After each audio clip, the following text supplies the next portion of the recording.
Hello everyone, it's Becky here and welcome back to my channel and welcome back to a new video. I am super happy today because today is the first time I'm out of the bed after an entire week of lying there with fever, and I had terrible flu, and this is the first time I'm wearing something else rather than pyjama. It's still a jumper, but it's not a pyjama, so I'm super happy. And I know I'm a little bit late to the game with my November wrap-up. However, as I just said, I had the flu, and week before my laptop basically crashed down a little bit, so I couldn't really edit and I didn't really have time to film. So finally now we can speak about the books which I read in November, and I'm very excited because I had absolutely wonderful reading month in which I finished 5 books, which I think is the biggest number of books I read in a month during this year, and it's not exactly according my TBR of November, which I was planning to do for my non-fiction November, but I did have the majority of the books which are non-fiction, so I'm proud of that and I'm very happy. And yeah, without further ado, I will just share the books with you, and I will actually start with one which is something between non-fiction and something between fiction, and it's poetry. And it's this one called A Month of Sundays by Courtney Peppernell, which I mentioned to you in one of the videos when I mentioned my book haul. And this is a book which I purchased last month when I was in Vienna, and it was quite unexpected because I didn't know that Courtney Peppernell published another book. And if you've been watching me for a while, you know that I absolutely adore Courtney Peppernell and her poetry because it's just wonderful. And I must say that whilst I like this one, it was a little bit difficult for me to read this because whilst this is still beautifully written and I absolutely love the illustrations, like for example this, as always, just absolutely stunning, I must say that the theme of this book is very much heartbreak, and she wrote this when she was going through a very difficult time in her life, when she was going through divorce and breakup, and this very much mirrors in the book and in the vibe and in the mood of the poems. And I must say that even in her previous collection, which she was talking about, for example Love, I would say like some of the collections, they started like this, so sort of like in like very sad and heavy tone, but then eventually at the end they got a little bit better and they were full of hope and new love. This one wasn't. This was really filled with everything that comes with the heartbreak and, you know, like heavy soul and literally like suffering that only unfulfilled love can bring. And I must say that I feel like I just wasn't really in a space where I feel like I wanted to read something like this. I still finished it, but it was just too heavy. So moving on to another one, which would be non-fiction, and I would start with this one, which is called Do the New You by Stephen Furtick. And I'm gonna be speaking probably briefly about this because I mentioned this in a couple of my previous videos. Stephen is a pastor whom I discovered a couple months ago, and I've been watching his sermons ever since, basically almost like every morning.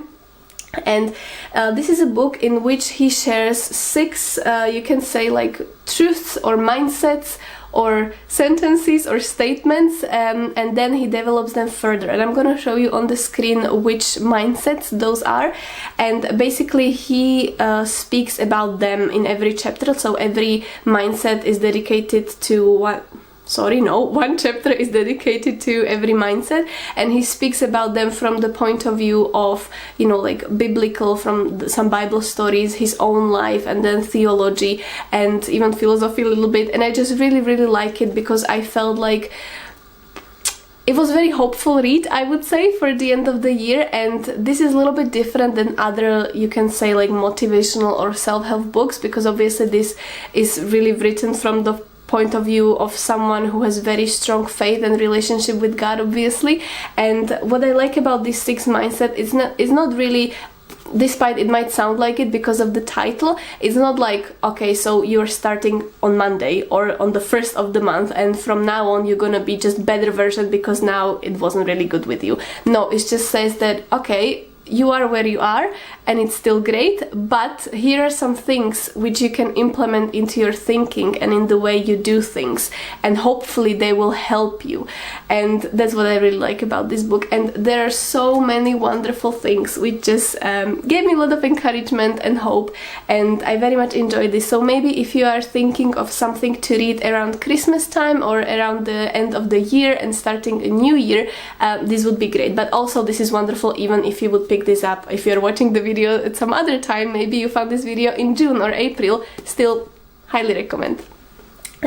Then my third non-fiction book is called Ako vydať knihu, and I think that this will be quite useful for my viewers from Slovakia or Czech Republic, because this book is specially dedicated for Slovak market. So people who are not from Slovakia, it might not be as useful to you, but still it was very interesting read, because Monika Zbiňová, she is the author herself, and also she owns a publishing house through which she helps new authors to basically publish their first books, which is something good to remember for me. And basically this is something like a Bible for everyone in Slovakia who is ever thinking of publishing a book, because this gives you sort of like overview of everything you need to do and think about and arrange and prepare yourself when it comes to writing a book and then publishing a book. So even some tips and tricks on when you are already thinking about writing and then writing itself, but then of course especially it focuses on once the book is written, what's next? Okay, you want to publish it, how should you do this? And it speaks about, you know, publishing through some different publishers and publishing houses, also speaks about self-publishings, and basically gives you an overview of everything you need to know, even things such as, for example, marketing strategy and promoting your book and how important it is and why, and just very, very useful. If you're from Slovakia, I highly recommend this if you would ever have any sort of like creative thoughts about writing and publishing a book. Okay, my friends, so the last book from my non-fiction section of this video would be Storyteller by Dave Grohl. And I finished listening to this book literally yesterday because I was still in bed, and I must say I really, really liked it, despite the fact that basically the only reason why I bought the book was that because I still had one free credit on Audible, and also because of the reviews I heard about this book, and I know that everyone who listened to this really, really liked it, and I decided to give it a go because I do love memoirs, and obviously I do like Nirvana and Foo Fighters, but I never really listened to them as much, but I might start listening to them more now. Because one thing about Dave Grohl, besides being a great musician, he's absolutely great storyteller as well, because the way the book is written but also narrated by him is absolutely amazing, and I very much enjoy listening about his whole journey from basically being a young boy and get to know him and get to know what inspired him to be a musician, and following his whole journey to play with different bands and meeting his music mates or friends. And especially I must say I very much enjoyed the part when he was talking about his role as a father. That was really wonderful, and also from the point of view of being a son and the relationship he had with his mother, that was very lovely. And I don't think actually there is so much more to say. He swears a lot, but like very, it's very appropriate, you know. I'm not a huge fan of swearing just for the sake of having swear words and cursing in the books, but this was just really on point, and it just made me laugh a lot.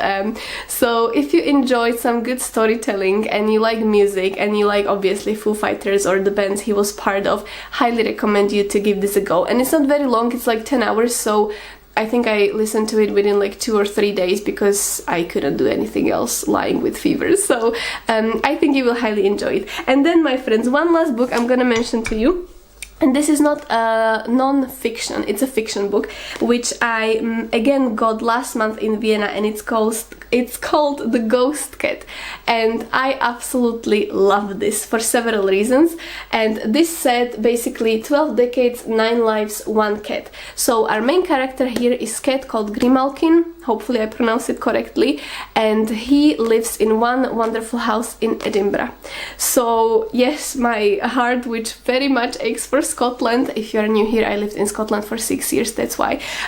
So my heart was very happy as I was reading this book, because basically we follow the journey of Grimalkin as he always, in every single of his lives, returned to the same house in the same city, which is Edinburgh. And through his eyes we can see how every decade the house, the people, the society and everything changed.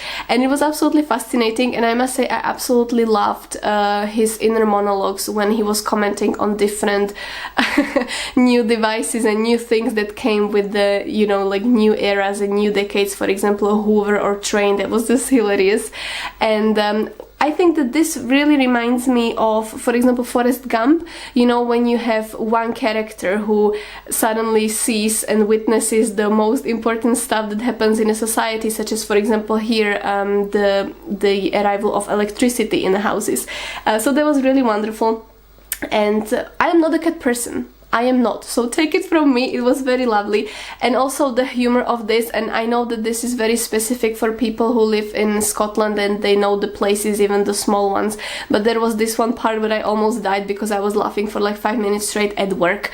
But there was this song, Fly Me to the Moon, which everyone knows, and there was a drunk character who thought it's Fly Me to the Noon, which is a little village in Scotland, and when I read that, I laughed very much. And I must say, like, so many different things I underlined because it was just written very beautifully. I would say this is the perfect book to read when you are, let's say, snuggled in bed in like October, November and dreaming of visiting Christmas markets next month in Edinburgh.